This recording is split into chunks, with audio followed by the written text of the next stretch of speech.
Welcome back to Cowboys Dancehall in San Antonio, Texas, where we have two swing bouts coming your way. Please welcome to the blue corner, Jose Cabral. All right, Jose Cabral opening up our swing bout broadcast. Now we head to the pro division. We stayed there. We had all amateurs to open up the Fury FC 63 prelim card. Jose Cabral, 2-5. Yeah, real interesting thing about Jose Cabral in his pro debut has a win against Demetrius Ivy that we just saw. And so, another example, he's 2-5 now, but another example of how you just never know who you're watching. Has been fighting since 2010, making his return to the cage for the first time since 2017. We also had a long break from 2014 to 2017. Hasn't been away from the sport. I keep mentioning that because some guys do step away and then we'll get back into it, but should be in for a fun fight here in our featherweight division. Man, Cowboys Dancehall just has a buzz right now after that main event on UFC Fight Pass. Yeah, that's why MMA is so awesome, because it can set the energy in a room like it did right now. I'm glad we have swing bouts for, I think, the first time ever, because I want to watch some more fights. Yeah, if you didn't catch that on UFC Fight Pass, the main event was absolutely crazy. Go get a membership and go watch it. Well, as a matter of fact, watch the last three events, the last three Fury events. Absolutely. That membership fee is worth that alone. Let's go to Wayne to meet Jose's opponent. Please welcome to the red corner, Jordan Bluton.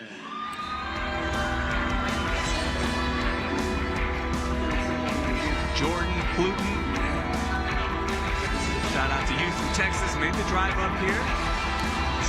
And he's an interesting cat in that he just did a little dance downstairs. He didn't fall. Just want to make sure. No, he was dancing. That was a risky dance. He's got a mask on too. I mean, that's a recipe for disaster. He made it down safely. He's going to get in that cage and do it more dangerous. He's an interesting fighter in this division in that he's on a nice winning streak here. He has the look, has the build, has everything. He just needs to put together a nice stretch here, find the winning ways again. His record 2-3, trying to get to 500. Yeah, but here we started out 0-3, so he's on a 2-fight win streak, and we've watched it. And I remember seeing his third loss, Alex, when we called his third loss, and we were just amazed at what a specimen this guy is, and how athletic he is, and how good he is. But he just wasn't winning. When the last two fights, he's put that together. Yeah, his pace is always so high, but it seems like he's dialed it down just one notch. He still fights at a high pace, but doesn't like gas so bad. In his last fight, he won with a stunning body kick knockout. It was awesome. Over Kyle Powell with that win. Our tail of the tape, even across the board on the height and the reach. 148.6 for Jose Cabral. Jordan Bluton comes in at 145.6. Let's go inside to Wayne for our introductions. Ladies and gentlemen, the following contest, brought to you by CleanAthlete.org, is scheduled for 3 rounds in the Fury FC featherweight division. Introducing your first competitor, fighting out of the blue corner. This mixed martial artist stands 5 feet 8 inches tall, and he weighed in at 148 pounds. Fighting out of the Southside Fight Club in San Antonio, Texas. Today, he seeks his 3rd professional victory. This is Jose Cabral. And introducing his opponent, fighting out of the red corner. This freestyle fighter stands 5 feet 8 inches tall, and he weighed in officially at 145.5 pounds. Fighting out of Houston, Texas. Today, he seeks his 3rd victory as a pro. This is Jordan, the Shadow Bluton. Your referee in charge, Jeff Rexroad.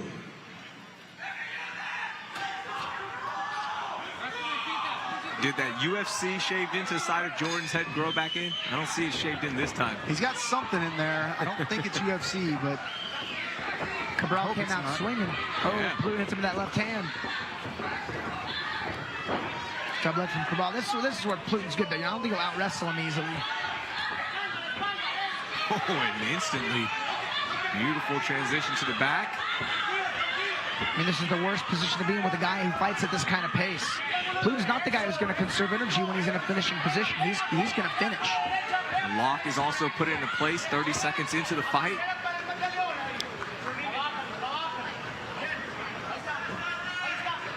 Pluten's a big physical 45 or 2. And again, he's going to try to finish. If he thinks he can finish, he will try to finish. And he does have UFC in the side of his head. It's hidden in there, but he's got it again. Yeah, That's good. Have your goals written on you somewhere. It's like a vision board. Constant reminder, you're right.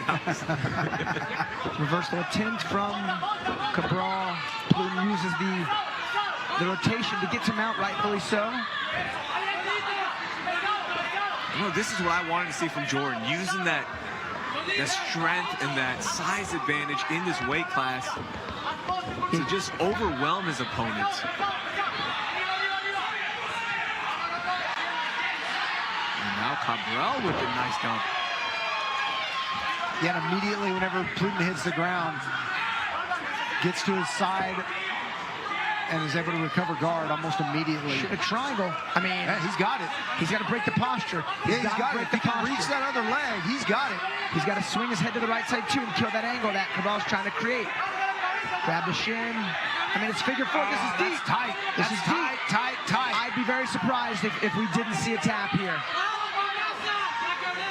Don't go for the plata in here. I mean, you get an elbow. So long as that figure 4's locked in, and it is, you got him trapped. Yeah, he's a little bit far down the back with that gate heel. Oh. And Pluten should figure 4 that up. And just even going back to your back, that's fine. I mean, mouth triangle's brutal too, but I think the figure 4 is more valuable than the positioning. Yeah, they had an arm bar in a couple spots there he could have transitioned to, Alex, and decided not to go for it. Nice survival there from Cabral. Yeah, I'm surprised there. I mean, that was deep. It's a high-paced fight. The pace equally high there from Jose Cabral as well, though. And it's actually a neutralizer. If one guy's fighting really hard and the other guy's not, then the one guy will gas. But if both guys are fighting hard, both guys will gas. Then it's kind of an even playing field.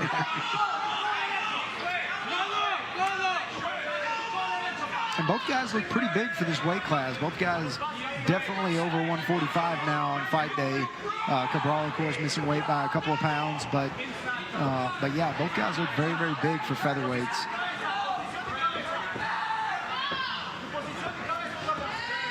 Decent little knee there. Just right over the underhook. Switch attempt, potentially, nope. Cabral with the big lift. Pluten did wrap up the neck, so Cabral elected to not make the double leg super fancy and just set him down, popped his head out. It's the second time we've seen that tonight. Cabral's wrestling chops are not bad. Yeah, Cabral overall, man, has shown really good technical skill in just about every position. We haven't seen Pluten, get in a position where Cabral didn't have an answer for it, including a locked-up triangle choke. Cabral got to be feeling good, making his return to the cage for the first time since 2017, surviving everything you guys just mentioned. And also dishing it out a little bit, showcasing what he has. The 35-year-old fighting out of San Antonio.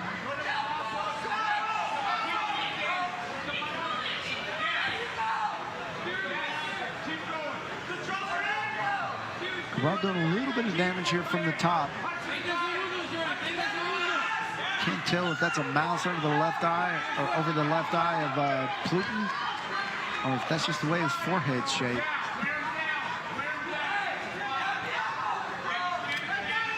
I'd be curious to see him in between rounds.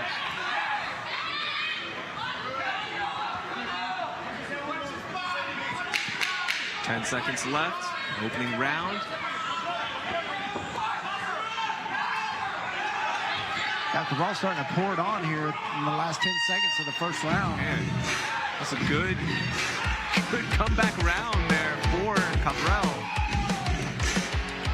Yeah, the theme tonight has been getting locked in super deep submissions, escaping them, and then putting on a beating. Round 1 highlights.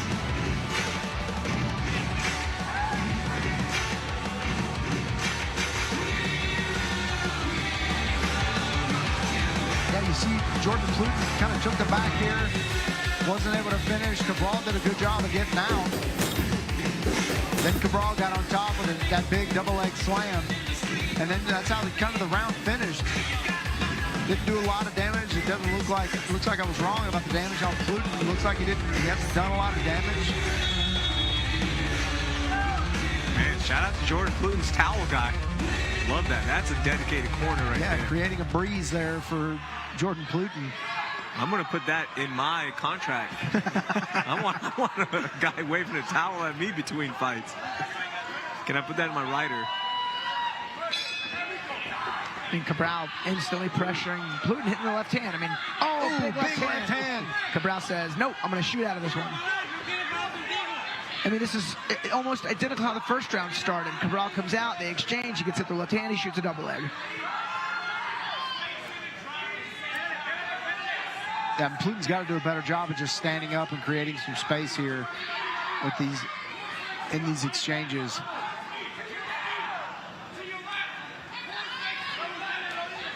Cabral doing a good job of keeping good position. Very good wrestling from Jose Cabral.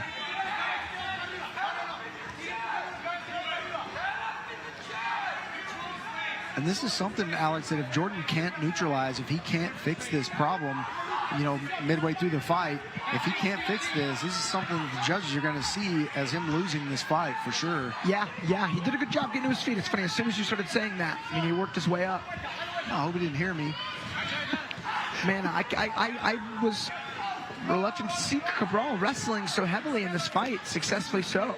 If there's anything Pluton has shown well in his previous fights, even the losses, it was the wrestling. Got to give it up to Cabral in his return. Another perfectly executed takedown. I love it. Pluton stuffing that wrist. He's looking for the triangle on that right side.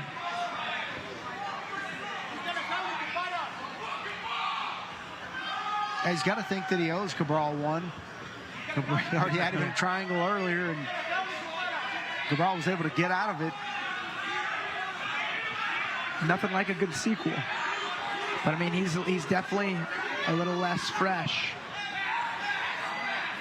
Funny, we had a couple of taps on our prelim broadcast.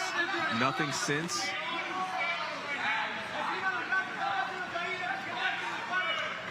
Yeah, and if anyone at home, you know, is looking to start Brazilian Jiu-Jitsu as just a hobby or a way to exercise or for self-defense, the biggest difference between, you know, Jiu-Jitsu in the gi and Jiu-Jitsu for MMA is the posture. Cabral is happy to lay chest to chest and smother the bottom man because there's strikes and control time, but in Jiu-Jitsu, there's no chance to win that way. You have to try to get past the legs, which Cabral just successfully did, but that was more off of a get-up attempt failed by Pluton. Yeah, needs to improve just a little bit and get a little closer to the head here, just to make sure that Pluton can't slip that knee underneath the hip and recover guard here.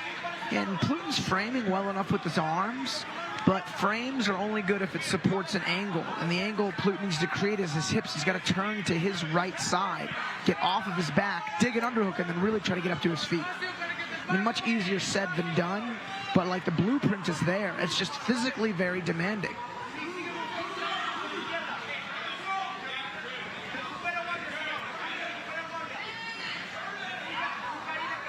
It looks like we're seeing a little blood coming out of the face of Pluton. Probably from one of those short elbows there from Cabral. That is one thing we've seen well today. Pluton does a good job creating spacing into his feet. But I don't think backing him up on the cage and looking to change levels is the play.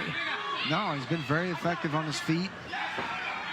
Matter of fact, what caused the wrestling of Cabral was the fact that Pluton was landing on his feet. Yeah, landing heavily. A good left hand when Cabral would come forward. I mean, it's no secret now. I mean, Cabral was looking to wrestle and grapple in this fight.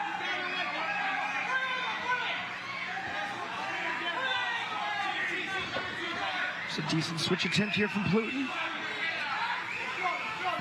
So the switch is so effective because watch, Pluton can use his right side to trap the leg, and then you challenge their arm strength versus your hips, but he ended up letting it go, and Cabral ends up taking the back in the process.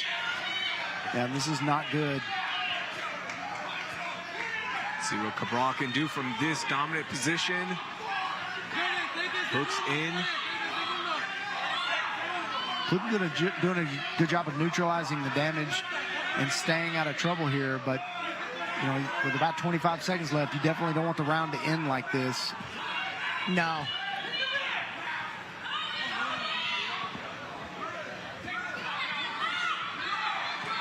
Jose Cabral doing a good job of neutralizing the strengths of Jordan Pluton. Yeah, his strength being one of the strengths. Yeah. Doesn't matter how strong you are, if somebody's behind you with your hips locked up, you don't got a lot of options. Good second round for Jose Cabral. Take a look at our highlights. Yeah, again, rounds 1 and 2 very similar. You see there Jordan landing that big left hand, kind of stunning Jose Cabral, and then Cabral going in, closing the distance and getting this to the ground. Jordan Pluton having no answer this time. You know, in the first round, he at least had a triangle locked up that, you know, Jose Cabral never looked like he was in trouble from, even though it looked like it to us, a fully locked up triangle. But Cabral doing very, very well with it and has dominated the ground game so far. Yeah, it could very well be 2-0 Cabral going into this third. Pluton maybe could have taken the first. That triangle was being landed the left hand. So neither team can be confident, but I mean he has to win this third round, maybe even get a finish if he wants to win this fight.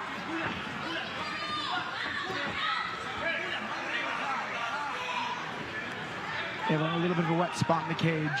Rexford's looking to get it cleaned up quick. Beats a great ref. Oh, there's a wet spot on a fighter. Yeah, it looks like they had a little bit more water than they wanted to see on the fighter.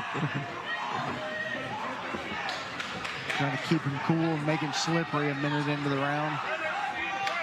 All right, final round. Now 3. Look at Cabral coming out with a nice flurry. Jordan Pluton seeming to fade a little bit as the fight goes on. Yeah, that has been a knock of his in the past. Man, if you look at him as a 45er, he's humongous. He's got a big frame, he's got a lot of muscle. Sometimes that can actually have some adverse effects in terms of longer-term conditioning. I wonder if he's ever fought at 155. I'm sure he has in six or 7 fights, or whatever he's had, 5 or 6 fights. I'm sure he's fought some at 155. Might be a better fit for a guy his size.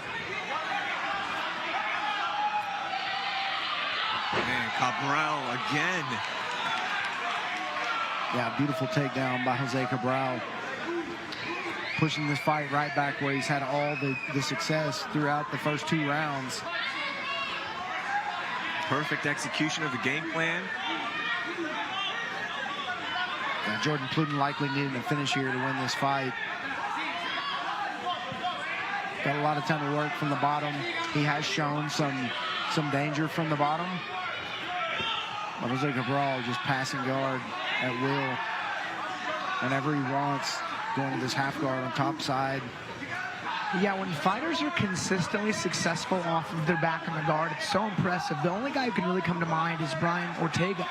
You know, earlier in his UFC career, he had a lot of submission finishes, a lot of them off of his back, mostly triangle chokes and guillotines, and just consistently hitting these subs. And man, it's tough. Even later in the rounds when you're sweaty and tired. I've actually studied how he works his triangles, and I've tried. I don't have the same pop. I mean, it's impressive.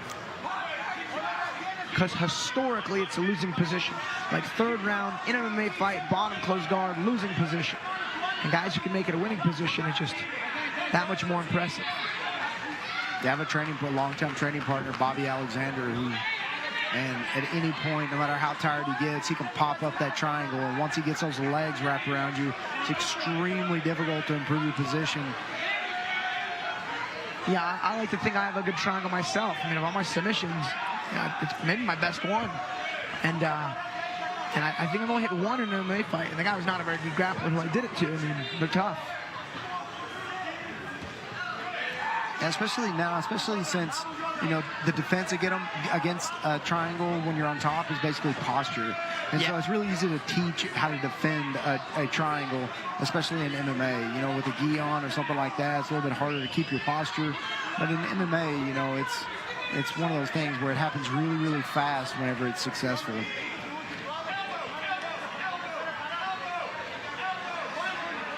I think the ref may stand him up. I saw Rexford kind of flinching to get in there. He's looking at it. He wants to. Yeah, a lot of hand fighting.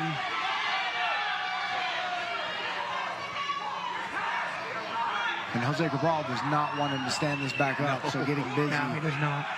Got about a minute and a half left. Just absolutely dominating round 3.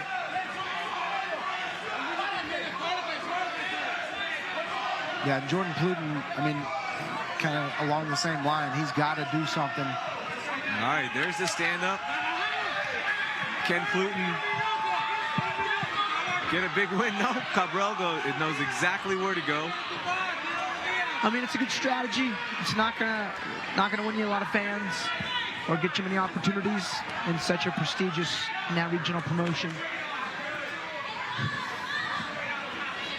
Yeah, the production crew just let us know it's not winning them over either. Nope. Wonder how they're scoring this right now. I don't know, I have to explain. I want to explain, then I also have to explain to Brian what a triangle choke is after we're done here. Our production crew is probably scoring this another round of pizzas, a dinner pizza here. As we near the 5th hour of our broadcast. And there's no knock on wrestling or jiu-jitsu. I mean, look at the main event we just watched. That was one of the best grappling MMA fights I've ever seen in my life. And, you know, there's no knock on these guys. They're fighting hard. No, I mean, they're fighting to win. This is a game plan. This is not, you know, going in there and standing toe-to-toe with Jordan Pluten is just a terrible game plan for anyone. Yeah, it is. Not only that, I mean, the guy is coming back after a long layoff to be able to execute this game plan, to get this win. If he does get it, 10 seconds left. That's got to be a great building block for a return to be able to do this after such a long layoff. And I think we're going to go to scorecards unofficially. I think we're scoring this for Jose Cabral to get the win, but that's not our job. Yeah, you know, a lot of guys ask me why I don't wrestle or use my jiu-jitsu more in fights, and I just find it so personally validating to get the accomplished knockout. And in my mind, that's the most pure way to win a fight. Do damage with the hands. Like, don't let the ref get involved all that much. You know, don't even give your opponent a choice. When you tap, that's a choice. Don't give them a choice. Yeah. And, you know, that's what those big knockouts, what wins you bonuses and what gets you opportunities and what gets people to look at you. And so unless you're just triangling every person you face, I mean, those knockouts are what get you noticed. Yeah. Let's go. Our Summer Fury continues, by the way. 3 straight weeks of awesome cards here at Fury FC. But we pick it right back up. We get 1 week off, guys. We get to regroup, get Memorial Day weekend off. And then we're right back June 5th for Fury FC 64 in Houston at Escapade 2001. And we've got June 12th, Fury FC Amateur Series 38 in Houston. Then we head to New Orleans. I can't wait for that one. It's going to be good eats, good fights. June 26th, FC 65. Then we head to California, July 8th for Fury FC 66. And you see the rest of the card up there. July 17th, August 14th, August 21st. We come back. Let's go inside to Wayne to see who wins this fight. Ladies and gentlemen, after 3 rounds of combat, we go to the judges' scorecards for a decision brought to you by CleanAthlete.org. All 3 judges score the fight 30-27, declaring your winner by unanimous decision. 4%, Jose Cabral.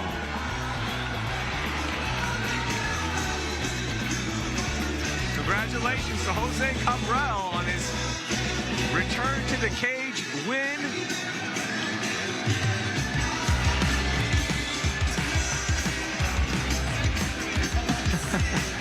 And it's weird, too. Look at these two guys. Both of them have the same amount of damage on their face in the same spots.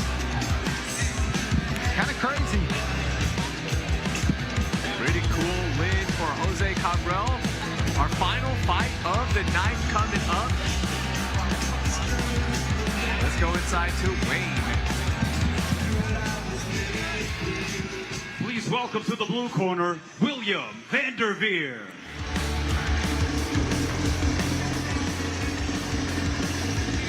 All right, William Vanderveer, the keeper of the Plains.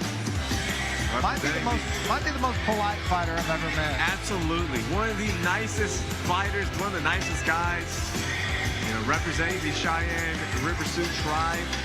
Yeah, I like his background. I like that he's very proud to represent, you know, his people, and he's made a MMA, you know, career and just, you know, show up, and it's awesome. His nickname's cool. I'm gonna call him the Keeper of the Plains when he's fighting. Yeah. And just one very notable attribute is 6'5", and he is tall. Yeah, and you'll watch him as he walks into the cage. He'll politely go stand in his corner with his hands together. He's just a really, really nice guy. Love it. Also see how much he's given back to his community, putting on for his people, as you mentioned, on Instagram. If you don't follow him, follow us on Fury Fighting, and we share his account a lot. Just one of the cool dudes, one of the nice dudes. And also a good fighter, too, by the way. Yeah. I mentioned that as well. A good fighter as well. Did lose his last fight at FC 57 to Roger Reyes. But he's been working really hard, improving on his ground game, getting back to form. Yeah, Reyes had a tough style for him. Reyes was a little bit shorter, a little more muscular, and had that wrestling entry. And that's how you fight these real tall guys. You get in on them. Let's go to Wayne to meet his opponent. Please welcome to the red corner, Zach Borrego.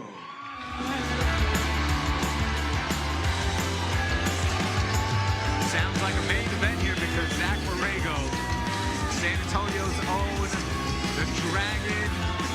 So many people here to watch him. Yeah, this is one of the good things about having swing bouts right here. We've talked about this before. It does keep people in the building, especially whenever you've got a guy who sells so many tickets like Zach Borrego, a lifelong martial artist.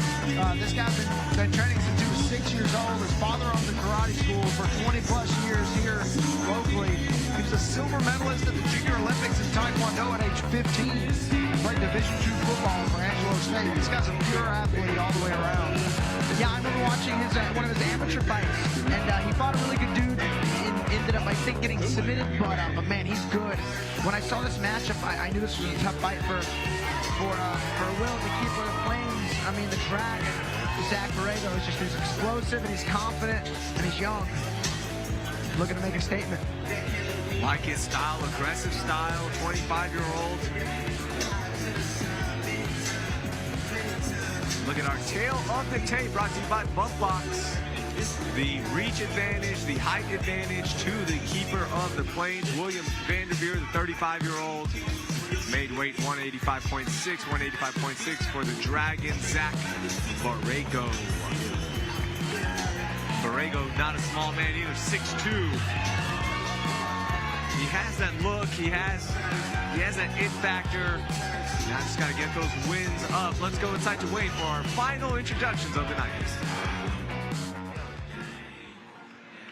Ladies and gentlemen, the following contest brought to you by Space City Collective is scheduled for 3 rounds in the Fury FC middleweight division. It is your final match of the evening. Introducing your first competitor, fighting out of the blue corner. This mixed martial artist stands 6 feet 5 inches tall, and he weighed in officially at 185.6 pounds. Fighting out of Dupree, South Dakota, he holds a professional record of 1 win, 1 loss. This is William Vanderveer. And introducing his opponent across the cage, fighting out of the red corner. This freestyle fighter stands 6 feet 2 inches tall, and he weighed in at 185.6 pounds. Representing the south side of San Antonio, Texas, he holds a professional record of 1 win, no losses. This is Zach the Dragon Borrego.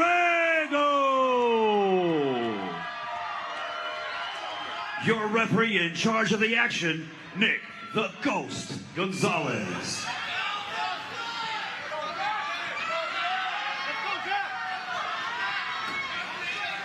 All right, final instructions. Red gloves for the Dragon, the keeper of the plains in the blue gloves. Final fight of the night. Thank you so much for sticking with us. Yeah, the Dragon with some pressure early. And I think the keeper of the plains knows what kind of fight he's got in store. I mean, he knows this fight's going to start fast. Ooh, a big knee there. That might be it.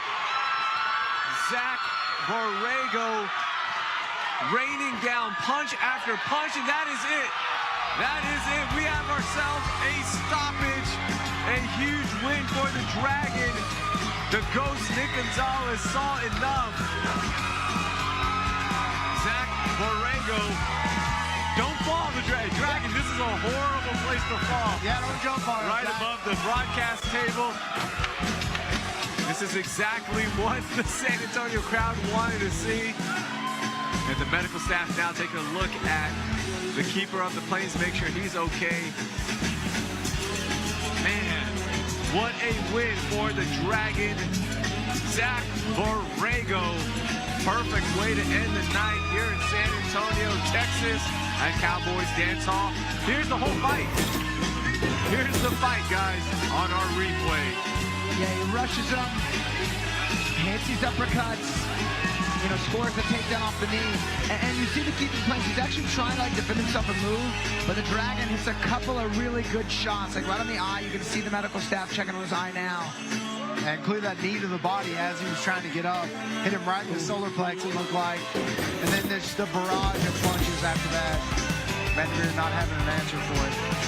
That knee that connected was just, that was a lot. That took everything out of the keeper of the plains. All right, let's go inside to Wayne LeGee.